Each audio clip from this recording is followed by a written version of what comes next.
O Museu Brasileiro do Rádio e da Televisão grava hoje mais um depoimento e a gente tem o prazer de falar com uma das atrizes mais atuantes da televisão brasileira. A gente vai conversar sobre isso aqui, ela deve ter uns 60 trabalhos na televisão, mais ou menos, né?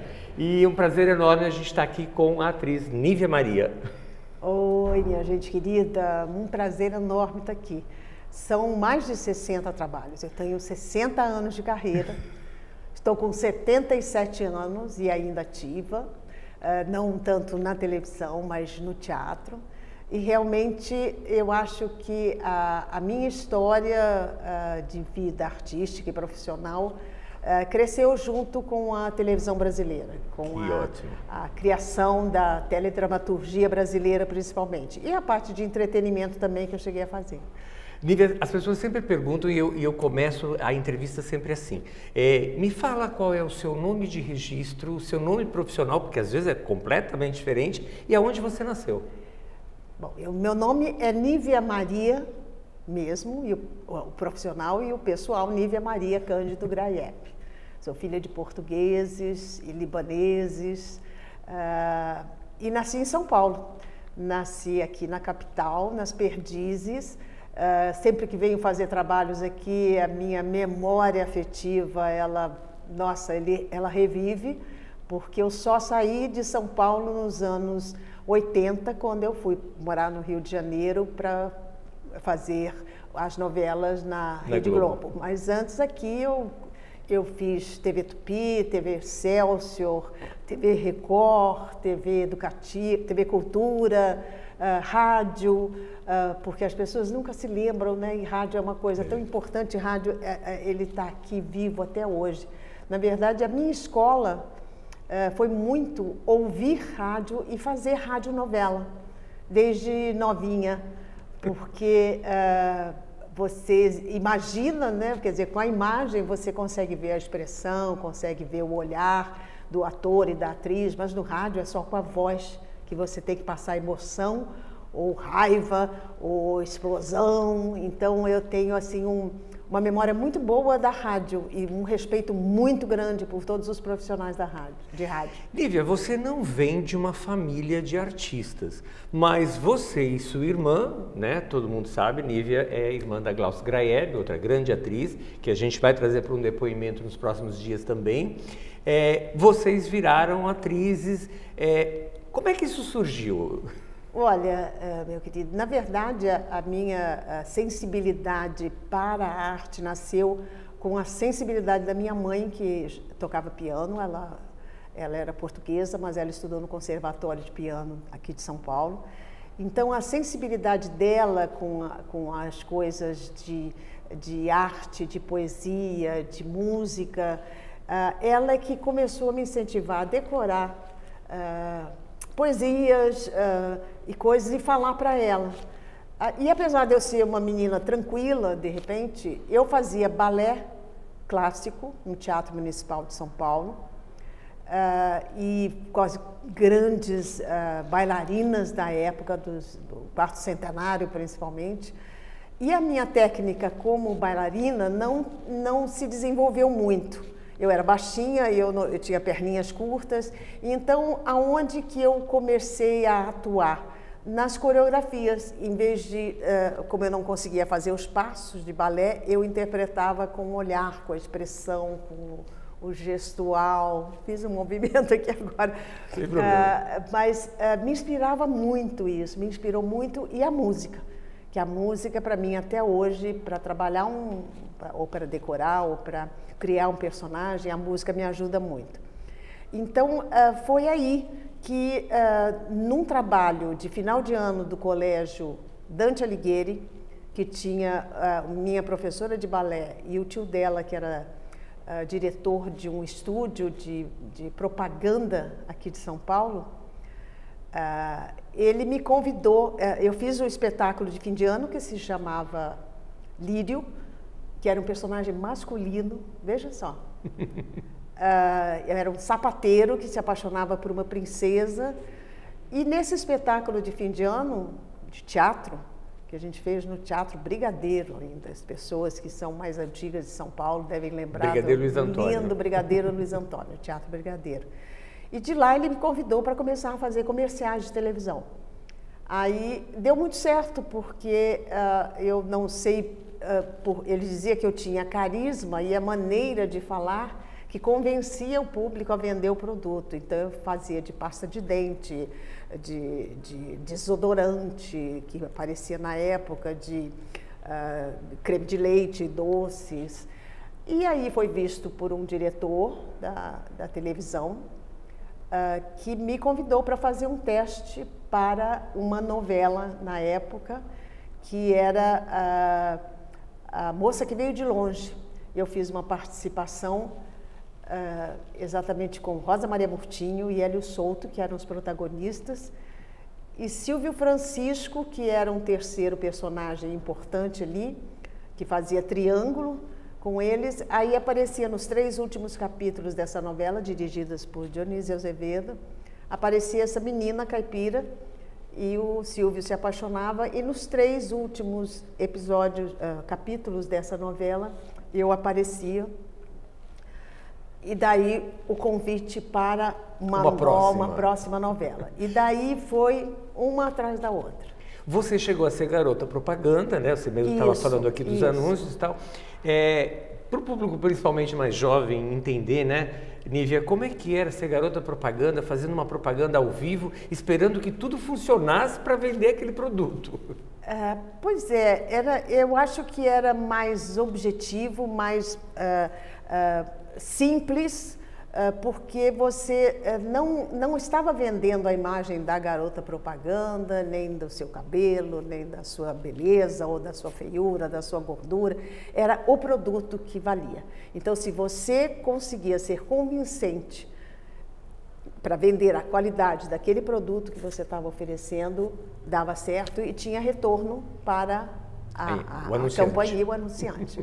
Então, foi daí também que eu comecei a a descobrir que o glamour, de repente, de aparecer ou de estar numa novela ou num comercial, ele era a última coisa, para mim, pelo menos na minha concepção e para o meu temperamento. O que eu comecei a me preocupar foi com a responsabilidade daquilo que eu estava fazendo. Na novela, principalmente, nas novelas, nas séries, em tudo que eu fiz, porque eu via que ali eu tinha que dar vida a um personagem e convencer quem estava assistindo, o telespectador, o público deste Brasil imenso, porque não era só São Paulo, Rio. A gente começou a ir para o Brasil inteiro. Sim. Quando eu fiz a novela com Sérgio Cardoso, que foi... Cabana do Pai Tomás? Não, antes, que eu fiz na Tupi, que foi a primeira novela, era O Direito de Nascer, que foi a primeira que começou a passar, não ao mesmo tempo, nos outros estados, nos outros canais de televisão do país, e O Preço de uma Vida. O Preço de uma Vida. Ao lado do Sérgio Cardoso. Foi uma protagonista, minha primeira protagonista, que ao lado desse Sérgio Cardoso, que era um grande ator shakespeariano de teatro, e que você está ao lado de um veterano, de repente, sendo muito jovem. Então, o que eu sempre falo e marco, que todos os meus trabalhos, se as pessoas prestarem atenção, não são glamourizados, são trabalhos de responsabilidade, com o texto do autor que eu estou fazendo, com a imagem com a personagem que eu estou fazendo, que deve chegar e que chega num lugar, de repente, que você não imagina, um lugarejo no interior do Nordeste. Sim. E que dita regras, né? Dita regra e educa, porque às vezes o seu personagem traz uma maneira de falar com um português perfeito, ou se ela de repente dá soluções para problemas dentro do enredo da novela. Eu estou dizendo isso porque uma vez eu lembro de ter ido gravar no Nordeste uma senhorinha que morava no interior, não sei se era do Piauí, de onde era, que ela virou para mim, uma vez eu estava vendo a sua novela e você falou uma coisa naquela cena que eu estava com o mesmo problema e você me ajudou a solucionar. Olha só, por isso a responsabilidade, né? A importância, de repente, que você, através da teledramaturgia brasileira, você faz num país tão grande como o Brasil. Isso cresceu e hoje, né, no mundo inteiro a gente é reconhecido. Vamos voltar lá nos anos 60, na Vamos TV lá. Excelsior, você trabalhando com Hélio Souto, Sérgio Cardoso, Isso. Rosa Maria Murtinho, grandes nomes da teledramaturgia. E você jovenzinha, né? Você pensou em algum momento que é melhor eu desistir porque não vai dar para contracenar com eles? Não, ou não? Nunca, porque exatamente por eu ser assim, ter um controle sobre a minha, vamos dizer assim, meu nervosismo e a minha ambição, eu já amava muito o que eu estava fazendo. Por ser uma pessoa muito discreta na minha vida pessoal, inclusive, apesar de ter vivido tudo que qualquer pessoa vive. Sim. E que essa parte pessoal vocês também devem fazer. Sempre voltados. Estou sempre em cima. Tive casamentos com atores que todo mundo conheceu, desquites, divórcios. Mas quando eu estava com essas atrizes, elas me passavam também uma coisa muito tranquila do trabalho, entendeu? E de amizade, não tinha assim aquela competição de você melhor que ela, não. Cada trabalho a gente ia melhorando, Sim. A gente ia tendo um personagem mais difícil de fazer, mais complexo de fazer. Diretores também que eu encontrei, que foram... eu fui dirigida por um dos grandes diretores da televisão brasileira, que foi Walter Avancini, que era uma pessoa muito difícil. Vários colegas meus devem fazer esse depoimento para você. Ele está sempre nas entrevistas. Pois é, mas eu hoje eu vejo a escola que foi ser dirigida por ele. Porque, por exemplo, ele me ensinou que na televisão, por exemplo, menos é mais. Se você passa um pouco do ponto, você não toca na pessoa. O público que está assistindo se incomoda.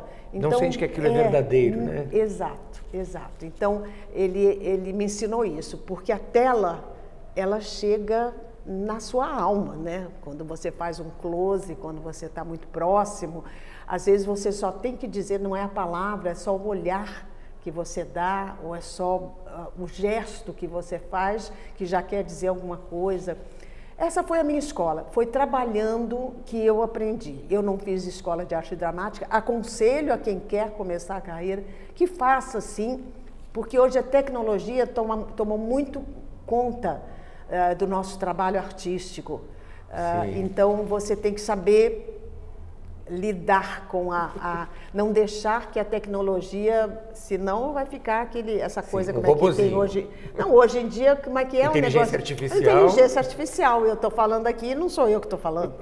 Então você tem que construir a sua personalidade profissional, a sua imagem profissional com raízes fortes, para que ela não seja substituída pelo que pode desvirtuar a sua função dentro da sociedade, que é um trabalho artístico, que é o trabalho de ator, que é o trabalho... Como é que foi, Nívia, uma paulista, no final dos anos 60, trocar São Paulo pelo Rio de Janeiro, ir para uma emissora que era a TV Globo, então estourando lá com as suas novelas, e você vai fazer Sérgio Cardoso de novo, que foi a Cabana do Pai Tomás, do seu primeiro trabalho na Globo, é isso?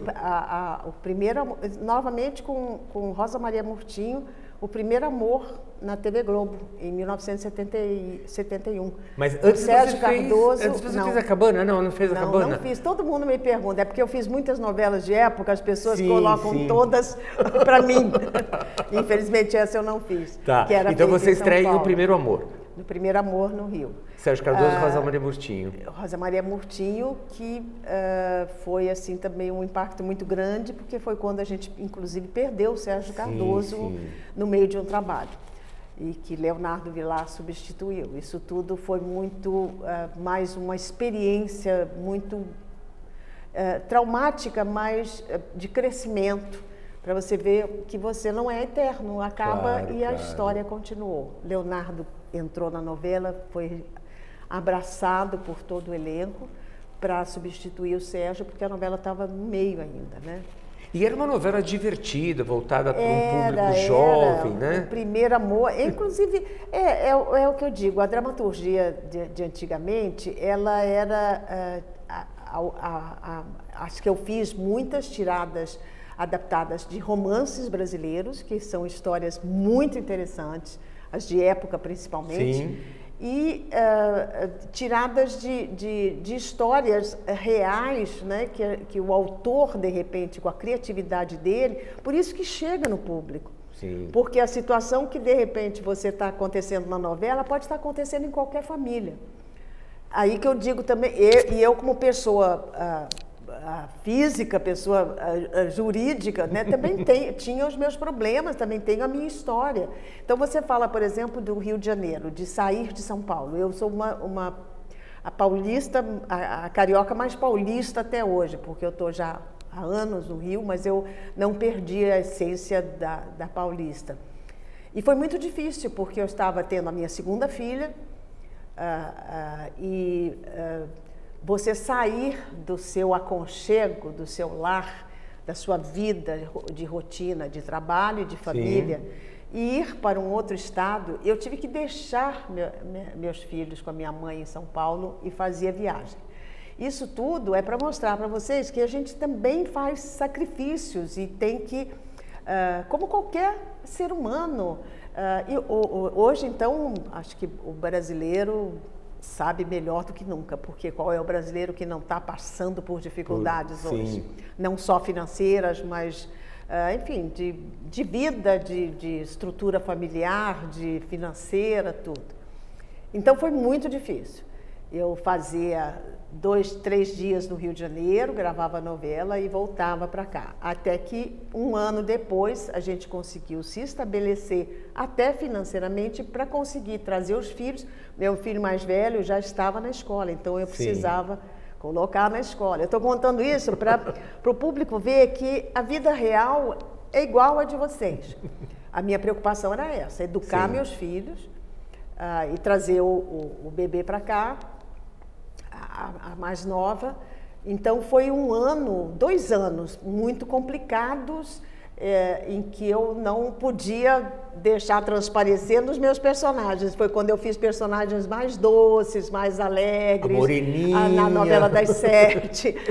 A Moreninha não, a Moreninha já foi depois. Mas as novelas das 7, que eram, tinham mais humor, eram mais leves, até fazer eu fiz Gabriela nessa época também, porque vocês vejam como é. Gabriela eu fazia uma menina e já tinha 2 filhos.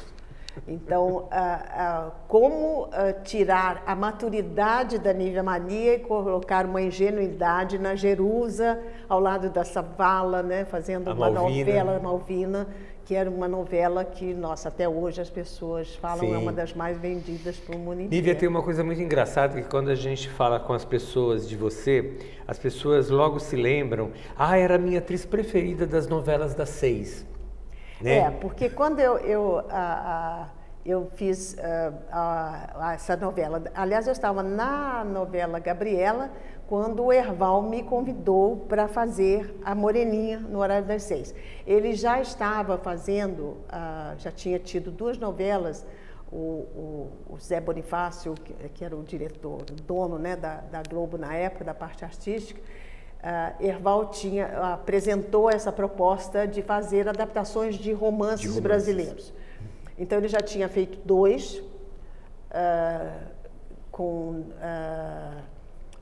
Osmar Prado, com outras atrizes maravilhosas, novelas de época, lindas de morrer. Acho que ele tinha feito Senhora, Senhora, não é? Senhora, isso, com a Norma Bloom e o Osmar Prado. Maravilhoso, e o Osmar, que tinha feito uma outra novela também, uma adaptação de coisa. Aí a proposta era Moreninha e ele me convidou para fazer o personagem. E foi aí que começou esta saga de quase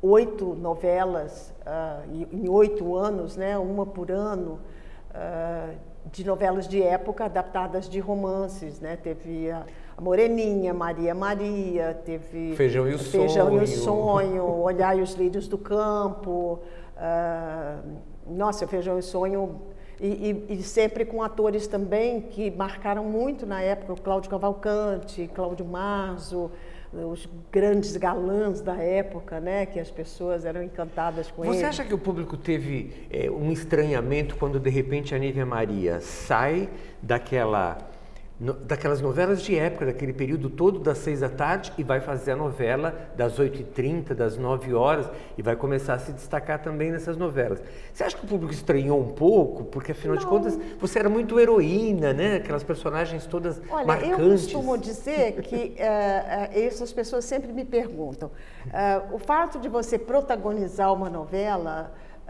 é um trabalho que, às vezes, não é... ser protagonista não é o mais importante. O importante é o conteúdo todo da história e o enredo. Então, quando eu saí dessa faixa e comecei a fazer as outras novelas, os meus personagens, eu fiz de cada um deles os protagonistas da história deles. Por exemplo, eu fiz novelas das 9, eu fiz...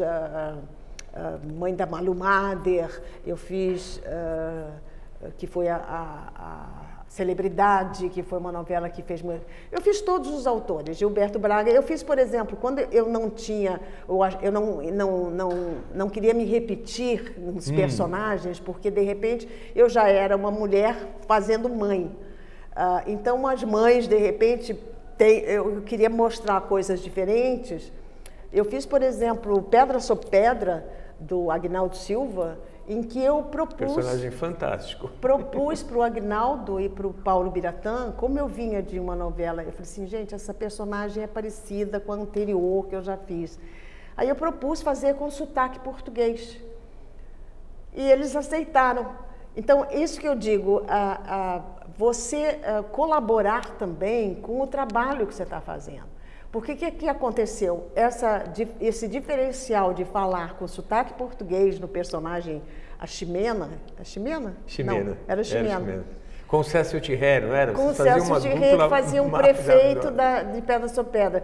E que tinha o fantástico Fábio Júnior, que é uma história que até hoje as pessoas que são fãs do Fábio se lembram do Jorge Tadeu com a flor, que as mulheres se apaixonavam quando comiam a flor. Enfim, então essa criatividade, eu sempre colaborei com a minha criatividade também para fazer o melhor dentro das novelas que eu estava participando. Eu gosto muito de ver você fazendo papéis com muito humor. Você tem uma tirada para o humor muito legal.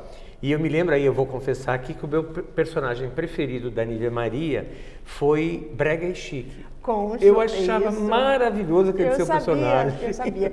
Você vê, aí eu tive 2 professoras de repente. Uma que era Marília Pera, a grande atriz de teatro e que tinha, que me chamava de Maninha, que eu fiz a segunda novela na Globo, eu fiz com ela, que se chamava... Super Manuela? Eu fazia Irmã dela. Era uma novela das 7. E desde lá a gente passou a se chamar de Maninha. E quando eu fiz essa novela Brega Chique com ela, nossa, elas me ajudaram muito a entrar dentro desse clima de humor, desse clima de competição, porque ali você traía sua amiga e fingia que... Era um homem com 3, alfa 1, alfa 2 e alfa 3, com 3 amantes. Então era uma safadinha, de repente, né? Ela tinha uma coisa safada na maneira de dizer. Mas eu fiz uma outra, o Pedra sobre Pedra já tinha humor. Sim. Essa que você acabou de dizer, o Brega Chique. E aí fiz, depois voltei para uma série maravilhosa, que eu considero assim, um trabalho muito importante para mim, que foi A Casa das Sete Mulheres, que já é uma série que já mostra outra vez aquela atriz dramática e atriz pesada, séria, que foi por onde eu também lutei para fazer, porque a TV Globo, de repente, me colocou numa caixinha, como eu tinha uma imagem elegante, séria, simpática, doce, meiga, essas coisas todas. Eu tive que brigar por personagens que fossem mulheres mais mulheres atiradas duras, na mulheres vida. atiradas, que fossem mulheres amarguradas, mulheres más. Tá. E na Casa das Sete Mulheres eu tive essa grande oportunidade de fazer essa vilã, vamos dizer assim, uma mãe vilã. Eu fiz uma outra novela também que eu fazia uma mulher menos simpática também. Fiz um personagem também que foi muito importante para mim, eu tento lembrar sempre, porque para ligar com aquilo que eu digo, a responsabilidade. Eu fiz um personagem que fumava muito junto com Irene Ravache, que a novela se chamava... Está repetindo agora, que outro dia me disseram que estavam assistindo, que era um personagem fumante. Tá. E que, na época, eu servi para... uma conscientização... A conscientização de que cigarro fazia mal. Tá. Suave Veneno? Suave Veneno. Suave Veneno. Suave Veneno. Para você ver que não é só o sucesso e o glamour da televisão, de aparecer, de fazer muitos trabalhos. São personagens, de repente, que tiveram a importância também social, educativa, e Sim. que me dão muito orgulho, sabe? Legal. Eu fico muito orgulhosa. Deixa eu fazer uma pergunta que é assim, você teve uma coragem em 1986, se eu não me engano, de sair da Globo e ir para a TV Manchete, protagonizar uma novela na Manchete. E aí? Foi coragem? Não, você queria uma experiência numa outra emissora, você foi fazer Mania de Querer, antes né? de contar isso, por exemplo, eu era casada com o Erval Rossano, que eu fui casada há 28 anos com ele. Antes disso, nós fomos para o Chile, que ele teve um convite para levar a dramaturgia, a experiência da dramaturgia brasileira para a televisão chilena. E eu fiz uma novela no Chile, em espanhol, que deu muito certo, que se chamava El Juego de la Vida. Por isso que eu fui para a Manchete depois. Quando a gente voltou, o Erval foi para a Manchete para dirigir Dona Beija, que também é outra novela fantástica. E aí ele me convidou, o autor que fez El Juego de la Vida para o Chile, era brasileiro, ele fez para a Manchete, que chamava Mania de Querer, a novela. Então eu fui fazer o mesmo personagem na TV Manchete, com Mania de Querer. Essas concessões, de repente, e não tive assim medo, porque imediatamente eu voltei eu tive convites para voltar para a Globo com outras novelas, e o próprio Erval também voltou, e vários outros profissionais, porque na Manchete vários diretores, basicamente o elenco vinha da Globo. Foi uma época que a Manchete deu uma subida e depois voltaram para a Globo. Então, é o caminho, de repente, de vida profissional e pessoal, aquilo que eu te falei, que a gente encontra desvios, pedras, montanhas para subir, aplausos, né? Nunca tive, acho que a Nívia sucesso. É uma das atrizes que mais fez e faz ainda hoje TV, né? Faz. Então, assim, o etarismo não é problema para você, porque você está sempre convidada para fazer alguma coisa. Eu estava ouvindo as minhas colegas todas da minha faixa etária que odeiam essa palavra etarismo. Da onde surgiu isso? Porque, para você ver bem, Eu estou com 77 anos. Eu fiz uma série, a última coisa que eu fiz para o streaming, né? Foi a série A Divisão, para o Globoplay. E eu nunca, nos convites que me fazem, nunca usam o fato da idade. Está muito claro hoje, infelizmente, principalmente na Rede Globo de televisão, que foi a que criou tudo isso, uma certa restrição. Mas eu não vejo, não sinto como pessoal. Eles estão querendo fazer mudanças. Então tem que respeitar, porque eu não entendo, eu não sou administradora de empresa, eu sou uma atriz, eu sou da parte de arte. E se qualquer convite que venha, eu acho que eu posso colaborar, eu posso enriquecer, sim, com a minha experiência. Não importa se ela tenha 100 anos, se ela tenha 50, porque, inclusive, o cinema, eu fiz 3 ou 4 filmes que não falam de idade. São personagens maduros, sim, de mulheres que têm filhos, que têm netos. Não importa a idade que tem. E agora mesmo vou fazer mais um filme em novembro, que também não se fala em idade. Então, teatro e cinema, eles não medem pela idade, não. A televisão é ou a sociedade, eu não sei, eu não saberia te explicar isso. Quero que alguém me explique um dia.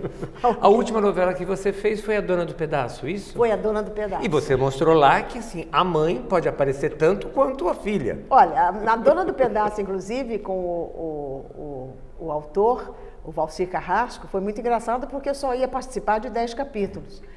Que seria a fase dela ainda no interior, na fazenda, inicial, as duas famílias que brigavam entre si, que eram todas, usavam armas, as mulheres eram Fernanda Montenegro, a minha filha querida Juliana Paz e todo mundo. E eu participaria disso quando ela ia para a cidade grande, os personagens de lá desapareciam. Mas aí... não sei o que houve algum interesse, e eles me trouxeram e disseram assim, olha, você vai voltar.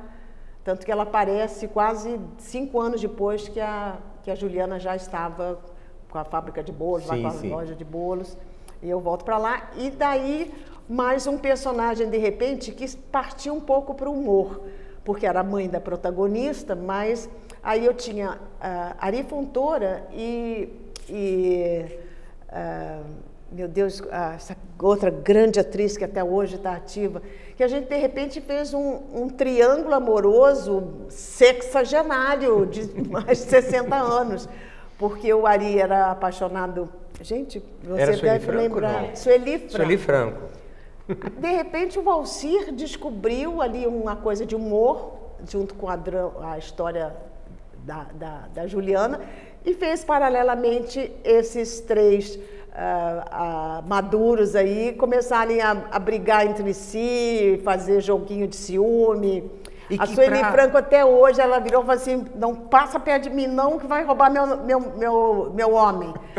Porque ela tinha um lado de humor muito grande e foi muito bacana fazer essa novela. E para Dona de Casa, vocês eram mais interessantes até do que o casal central. Porque era muito real, né? Era muito real. Claro que a história da Juliana também era uma conquista de uma mulher jovem, empreendedora, que fazia bolo, não sei o quê, e que tinha um romance com um triângulo amoroso com Paola, essas meninas lindas todas aí. E a nossa história era muito real, né? De 3 amigos maduros que de repente começam a se cutucar ali e tinha um ladinho de humor. Foi muito bom fazer. Bom, hoje Nívia Maria está no teatro, está aqui em São Paulo, inclusive nós estamos fazendo essa gravação no Teatro Renaissance, onde ela com o Rainer Cadete fazem Norma. Como é que é chegar no teatro com essa responsabilidade de um texto, de uma certa forma, pesado? Porque tem uma, né? Eu continuo no teatro, principalmente hoje, onde a parte do streaming e da dramaturgia televisiva está menos produtiva, fazendo espetáculos e trabalhos e textos muito importantes e muito sérios para a nossa sociedade.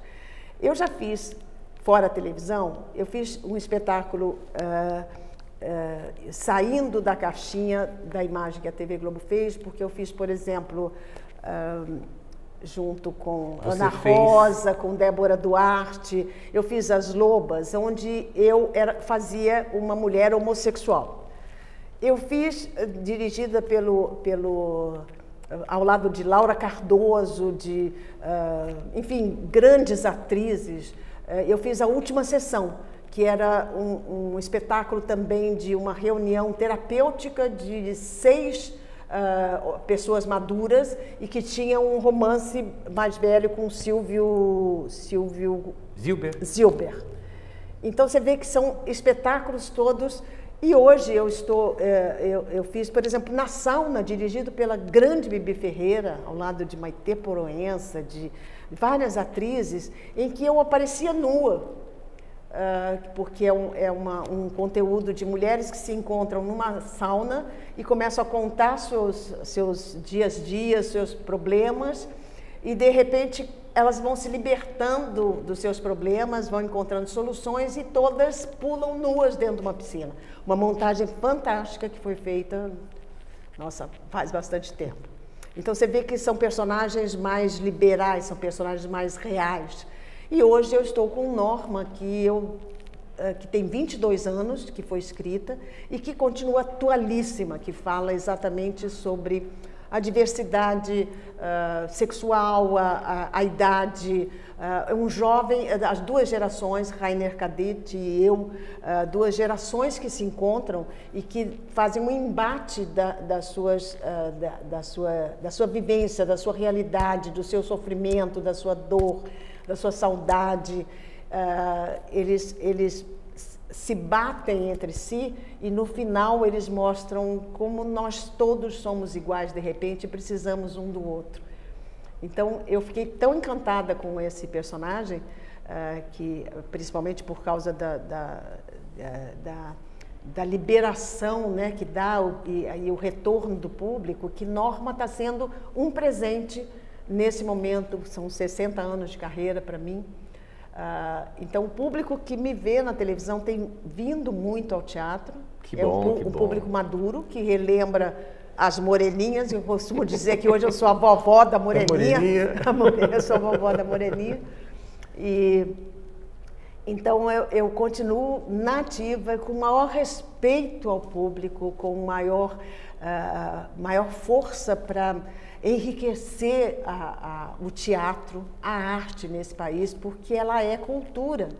Sim. E a gente tem muito pouco apoio, muito pouco empreendedorismo em cima do nosso trabalho. Às vezes a gente faz até de graça.